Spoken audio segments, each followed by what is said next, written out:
Hello friends, welcome to Coding. In this video, we are going to learn how to iterate over a hash set using the iterator interface. So we have already seen how to make use of iterator in the array list and linked list. So in the same way, we can make use of iterator with respect to hash set. So if I say here iterator, so this is an interface, right, from the java.util package. So iterator, then the data type, which is string, then the name of iterator, let's say ITR, and then you need to provide the name of your collection.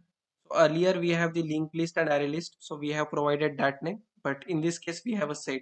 Okay, so name of the set, which is set1 dot iterator. So in this way we have assigned the values of set1 to our iterator, and with the help of this itr variable now we can iterate over this hash set. So here you need to provide a while loop, while itr dot. So here we have a method called HasNext. What does this method does? So this returns us a boolean value. So it will return true if the iteration has more elements. So this while loop will continue till the iterator has more values inside it. So we will say here HasNext, and then we will print sysout itr dot next. So this next method returns the next element inside the iteration. If I try to run this code now, you see we are getting the output here Java, CPP, Python. So here what is happening?